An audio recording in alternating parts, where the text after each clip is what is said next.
Hello students, मेरा नाम है लोकेश और आज हम पढ़ने वाले हैं पॉलिटिकल बीए थर्ड ईयर का बहुत इंपॉर्टेंट क्वेश्चन जो कि एग्जाम में लगभग हर बार आता है कि भारतीय विदेश नीति को निर्धारित करने वाले तत्व कौन कौन से हैं, या हम कहें भारतीय विदेश नीति के मूल सिद्धांत क्या है। तो ये प्रश्न नंबर 4 है। पीछे की आप हमारी 3-4 वीडियो और हैं, उनको भी देख सकते हैं। चलिए स्टार्ट करते हैं। भारत की विदेश नीति या इंडियन फॉरेन पॉलिसी। कोई भी देश अलग थलग होकर या पूरी तरह आत्मनिर्भर होकर नहीं रह सकता। विभिन्न देशों की विविध प्रकार की जरूरतमंदों की पूर्ति के लिए उनमें परस्पर अंतर्निर्भरता उन्हें एक दूसरे के नजदीक लाती है। यानी कि सभी जो देश होते हैं वो एक दूसरे पर निर्भर रहते हैं। कोई भी आइटम है, कोई भी सामान है, यानी कि मान लीजिए आपके पास फ़ोन है तो एक कंट्री इस पूरे फ़ोन को नहीं बना पाएगी, या आपके पास लैपटॉप या कंप्यूटर पर आप ये वीडियो को देख रहे हैं तो ज़रूरी नहीं वो लैपटॉप या कंप्यूटर एक कंपनी बना पाएगी। तो ये सारी कंपनियां जो है एक दूसरे पर निर्भर हैं। तो ये सब सोचकर जो हमारी विदेश नीति बनती है तो इसमें मतभेद नहीं होना चाहिए आपस में देशों में। चलिए, विदेश नीति के निर्धारक तत्व। एक देश की विदेश नीति को निर्धारित प्रभावित करने वाले कारक हैं भू रणनीति, अवस्थिति, सैन्य क्षमता, आर्थिक शक्ति, एक सरकार का स्वरूप। दूसरी तरफ विदेशी नीति संबंधी निर्णायक वैश्विक और आंतरिक प्रभावों पर निर्धारित होते हैं। तो पहला है भू राजनीति। भू राजनीति बहुत ही जरूरी है। एक देश कितना बड़ा है, उसका जो है आकार कितना है, उसमें जनसंख्या कितनी है, ये बहुत ही महत्वपूर्ण है। तो एक देश की अवस्थिति एवं भौतिक स्थलाकृति उस राज्य की विदेश नीति पर बेहद महत्वपूर्ण प्रभाव डालती है। प्राकृतिक सीमाओं को उपस्थित एक देश को सुरक्षा का भाव प्रदान करती है जो शांतिपूर्ण समय में घरेलू विकास पर ध्यान दे सकता है। अधिकतर देशों के लिए द्वितीय पक्षता संभव नहीं है, जैसा कि उनकी सीमा से कई देश लगे हुए हैं, उनके पास अंतर्राष्ट्रीय मामलों से असंलग्न रहने का विकल्प नहीं है। तो जो भू राजनीति है वो बहुत ही जरूरी है। फिर नेक्स्ट पॉइंट है हमारा सैन्य क्षमता। अगर आपकी सेना ज़्यादा बड़ी है या छोटी है, उस हिसाब से ही जो है आप जो है और देशों से है डील करेंगे। मान लीजिए आपकी छोटी सी सेना है, मान लेते हैं किसी देश में 10,000 सैनिक है, तो वो 1 लाख या एक जो है से लड़ाई नहीं करेंगे। तो इस सैन्य क्षमता भी हमारी बहुत ही ज़रूरी है। मतभेदों में बल प्रयोग अंतिम तौर पर किया जाता है, लेकिन जिस देश के पास भारी एवं सुसज्जित सैन्य बल होता है उसे विश्व स्तर पर अन्य खिलाड़ियों से अधिक सम्मान प्राप्त होता है। इस प्रकार सैन्य क्षमता विदेश नीति निर्णय का एक कारक है। एक सैन्य रूप से सशक्त देश एक दृष्टिकोण से अक्षम देशों की अपेक्षा विश्वासपूर्ण एवं कठोर निर्णय ले सकता है। यानी कि जैसे रशिया, यूएस और चाइना, या हम कहें इजराइल, जापान, तो ये काफ़ी जो इसमें भारत भी शामिल है, ये सारे देश काफ़ी ताकतवर हैं, इनके अंदर बहुत सारी पावर है।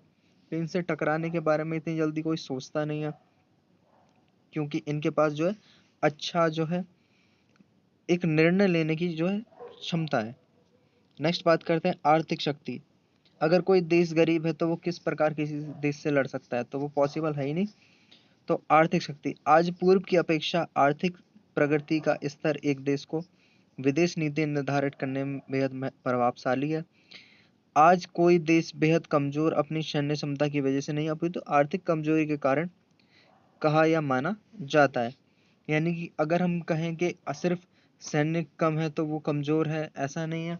आर्थिक रूप से अगर कोई देश कमजोर है तो वो कमजोर होगा। अगर आर्थिक रूप से अच्छा होगा, यानी कि उस देश के पास पैसा होगा, धनी होगा, तो वो क्षमता और कैसे भी हथियार है कुछ भी अच्छा कर सकता है। अमीर देश की सीमा भी पार अपने हित रखते हैं, वह अपने राष्ट्र की बेहतरी के लिए उनका संरक्षण रखते हैं। इस बात का कोई आश्चर्य नहीं है जो औद्योगिक रूप से अग्रणी है और अंतर्राष्ट्रीय व्यापार में प्रभुत्व रखता है, आवश्यक रूप से सैन्य तौर पर भी सशक्त हो। यानी कि जो देश आगे हो औद्योगिकरण में तो उसकी जो सेना है वो बहुत अच्छी हो ही जाएगी, यानी कि उस पर वो पैसा खर्च कर सकता है अपने डिफेंस सेक्टर पर। फिर है सरकार का स्वरूप। सरकार किस प्रकार की है, तो सरकार का स्वरूप विदेश नीति का प्रद को सीमित करता है, जिसमें बल प्रयोग धमकी के लिए प्रयोग किया जाता है। वास्तविक तौर पर किया जाता है या शामिल है। लोकतांत्रिक व्यवस्था में जनमत, दबाव समूहों और जनसंचार की नीति निर्माण प्रक्रिया में एक बड़ी भूमिका होती है। लोकतांत्रिक राज्यों में निर्वाचन व्यवस्था भी विदेशी नीति निर्णयों में प्रभावित करती है। जैसा कि नेता सामान्यतः ऐसे निर्णय लेते हैं जिससे लोग उनसे दूर नहीं। एक निरंकुश व्यवस्था अधिकतर निर्णायक शासन के अनुसार होते हैं। वे नीतियां बनाते हैं, निर्णय लेते हैं और राज्यों के हित में सही समझते हैं। जो सरकार है वो डिसीजन लेती है किस प्रकार काम करना है, विदेशों से किस प्रकार हमें डीलिंग करनी है। तो सरकार का स्वरूप भी जो है बहुत ही महत्वपूर्ण है। फिर है आंतरिक बाध्यताएं। न केवल अंतर्राष्ट्रीय घटनाएं अपितु घरेलू घटनाक्रम भी विदेशी नीति के स्रोत के तौर पर कार्य करता है। ऐसा उदाहरण है जब शासकों ने विदेश में घरेलू उद्देश्यों की पूर्ति के लिए कठोर एवं सशक्त विदेश नीति संबंधी निर्णय लिए हैं। उदाहरणतः देश में निर्वाचन परिणामों में प्रभावित करने या देश नाजुक आर्थिक हालात से लोगों को का ध्यान हटाने के लिए ऐसा किया जाता है। युद्ध का विचलन सिद्धांत है। इस जो विदेश नीति के बारे में हम बात करें, जैसे अभी डोनाल्ड ट्रंप की जो स्थिति चल रही है कि अभी उन्होंने जो वीज़ा हैं वो बंद कर दिए। सारी जो स्टूडेंट हैं अब देश विदेश से वहाँ पर पढ़ने नहीं जा पाएंगे। ऑनलाइन क्लासें करना चाहते थे यूनिवर्सिटी, वो भी बंद कर दी। तो ये उनकी विदेश नीति है कि वो चाहते हैं कि अमेरिका के लोग हैं उनका जो है रोजगार ना छीने, ताकि विदेश के लोग जब बाहर से उसकी कंट्री में काम करने आ नहीं पाएंगे। तो इसलिए उन्होंने वीज़ा पर काफ़ी सारे प्रतिबंध लगाए। तो इस प्रकार की उनकी विदेश नीति है। फिर हम बात करें नीतिगत विषय। भारत की विदेश नीति उत्तरोत्तर प्रगति की घरेलू प्राथमिकता को एकीकृत करती है। इसमें सामाजिक और आर्थिक विकास भी शामिल है। तो जो भारत की विदेश नीति ज़्यादातर घरेलू रीति रिवाज के हिसाब से होती है। साथ ही भारतीय विदेश नीति वैश्विक चुनौतियों का भी सामना करती है, जिसमें अंतर्राष्ट्रीय आतंकवाद, हम आतंकवाद पर बात करते हैं, जलवायु परिवर्तन पर बात करते हैं, ऊर्जा सुरक्षा और समूह में हथियार को नष्ट किए जाने की सहमति, और या समुद्री सुरक्षा अंतर्राष्ट्रीय संगठनों का सुधार शामिल है। जबकि हम अपने घरेलू लक्ष्य को प्राप्त करने के लिए प्रयास करते हैं, हमें वैश्विक मामलों में तेजी से बदलते परिवेश और अपनी सुरक्षा का आर्थिक वस्तुशास्त्र के साथ बेहतर तामश में भी सुनिश्चित करना होता है। यानी कि जिस प्रकार से जो देश विदेश बदलते जा रहे हैं, नई नई टेक्नोलॉजी आ रही है, तो उसके हिसाब से जो इंडिया को भी अपडेट होना पड़ेगा और होना पड़ता है, और हम उस पर काम करते हैं। उसी प्रकार से जो हमारी विदेश नीतियाँ चलती हैं। और जो आर्थिक मामले भी हम देखते हैं, जबकि हम अपने घरेलू लक्ष्य को प्राप्त करना चाहते हैं, यानी कि हम ज़्यादातर चाहते हैं कि हमारे घरेलू लक्ष्य पहले प्राप्त हो, उसके बाद हम जो है विदेशों से ज़्यादा अच्छी डील करें, जिससे भारत के हितों की रक्षा हो सके। अत्यंत जटिल पड़ोस की स्थिति को देखते हुए अपनी पहली प्राथमिकता के रूप में भारत ने राजनीतिक रूप से स्थिर और आर्थिक रूप से सुरक्षित परिधि पर ध्यान रखा है। पड़ोसी देशों के साथ उसके रिश्ते एक दृढ़ निश्चय के साथ रुके हुए हैं। भारत की पड़ोसी नीति तथा पड़ोसी देशों के मध्य उपमहाद्वीप के लाभ के लिए परस्पर संपर्क, नेटवर्क, व्यापार, निवेश में वृद्धि करने, भारत की तीव्र आर्थिक वृद्धि को अपने पड़ोसी देशों के माध्यम साझा जोर शोर देती है। अब बात करेंगे इनके सिद्धांतों पर आएंगे हम।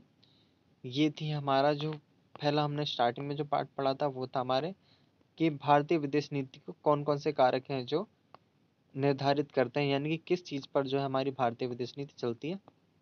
अब देखेंगे हम इनके सिद्धांत। तो भारतीय विदेश नीति समानता, स्वतंत्रता, बंधुता के लोकतांत्रिक सिद्धांतों पर आधारित है। विदेशी नीति निर्धारण का उद्देश्य और पड़ोसी तथा शेष विश्व का एक शांतिपूर्ण संबंधों सुनिश्चित करता है और अंतर्राष्ट्रीय मामलों पर निर्णय लेने की स्वायत्ता की सुरक्षित करता है। हमारी विदेश नीति मूलभूत सिद्धांत है। पहला सिद्धांत है सामाजिक आर्थिक विकास और राजनीतिक स्थिरता, जैसे राष्ट्रीय हितों को प्रोत्साहन करना है। तो ये हमारी जो है मूलभूत पहला का सिद्धांत है। दूसरा हमारा राष्ट्रीय सुरक्षा को देखना। तीसरा हमारा विभिन्न देशों के बीच शांति, मित्रता, सद इच्छा एवं सहयोग को बढ़ावा देना। फोर्थ पॉइंट है हमारा साम्राज्यवाद, उपनिवेशवाद, निरंकुश शक्तियों का प्रतिरोध करना और अन्य देशों पर आंतरिक मामलों में विश्व के सर्वशक्तिशाली देशों का हस्तक्षेप विरोध करना। 5वां पॉइंट हमारा राष्ट्रों के बीच विवादों को शांतिपूर्ण समाधान को प्रोत्साहित करना, यानी कि हम चाहते हैं कि जो भी जिन देशों के बीच कोई विवाद है वो शांतिपूर्ण सुलझे। 6वां पॉइंट है शास्त्रीकरण का विरोध करना, जो शस्त्रीकरण जो होता है शस्त्रों को बनाना, इसका विरोध करना और निशस्त्रीकरण अभियान का समर्थन करना, यानी कि भारत चाहता है कम से कम जो है शस्त्र होने चाहिए। 7वां पॉइंट है हमारा मानव अधिकारों का सम्मान करना, जाति प्रजाति रंग नस्ल भेद धर्म और इन पर आधारित जो भेदभाव उसको हटाना, भेदभाव एवं असमानता को विरोध करना। तो ये सब जो है हमारी नीतियां हैं या सिद्धांत हम कह सकते हैं जिन पर हमारा जो देश है वो काम करता है, और इसका एग्जाम्पल है पंचशील और गुटनिरपेक्ष जो सिद्धांत जो है इन सबको प्रोत्साहन करते हैं, यानी कि हम सब कुछ भुलाकर जो है सभी देशों से प्रेम भाव रखते हैं। तो स्टूडेंट्स आगे आपको इम्पोर्टेंट क्वेश्चन समझ में आया होगा, ये काफ़ी इम्पोर्टेंट क्वेश्चन है और इसको 2-3 बार देखें वीडियो को, और वीडियो को ज़्यादा से ज़्यादा शेयर करें ताकि और लोगों की भी हेल्प हो सके। अगर आपकी राय हो तो नीचे कमेंट करें and thanks for watching this video.